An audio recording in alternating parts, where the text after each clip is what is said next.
In today's headlines, Bigger Thomas was captured in a dramatic shootout. Scandal has emerged regarding the Pontellier suicide, and Ance Bundren has announced the passing of his late wife, Addie.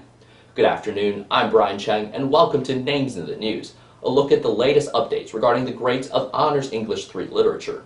In today's edition, we'll take a look at how individuals react rashly to contradict society's gender discrimination. First up, topic of today's news stories, Bigger Thomas from Richard Wright's native son was captured after an intense 36-hour manhunt that resulted in the closing of the entire city of Chicago. In a thrilling shootout finale, Bigger Thomas was captured atop a water tower by a heroic group of volunteers who forced him to surrender with a high-powered water hose. Bigger is now being held on trial for the rape and killing of Miss Mary Dalton. Bigger's lawyer, Mr. Boris Max, has recently released a statement blaming heightened societal attention on Bigger as a male for him reacting in fear and killing Miss Mary Dalton. He stated that Bigger simply reacted, not acted. The heightened societal focus on him as a male caused him to lash out in fear and kill Miss Mary Dalton in an attempt to not bring attention to himself. Additionally, societal suppression of females like Miss Mary Dalton caused them to seek attention in a way that makes them vulnerable to be victims in situations like these. We'll keep you posted on any updates regarding the coming trial.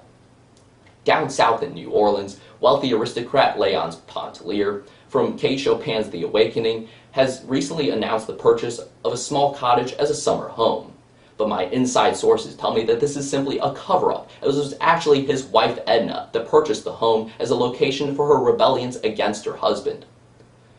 With all the attention on Léonce as the male, he feels self-conscious and tries to move away from the spotlight. On the other hand, Edna, being socially repressed by society, tries to seek attention with her rumored affairs with Alcée Arobin and Robert Lebrun, as well as sabotage of her husband's business deals and her eventual suicide. The direct clash between Edna trying to seek attention and Léonce trying to move away from the spotlight has had disastrous consequences for the entire Pontellier family.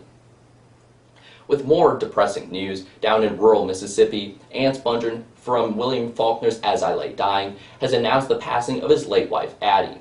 The marriage was always a strange one, with Addie marrying Ance in order to gain societal attention, something that females at her time and in her society are simply not prone to.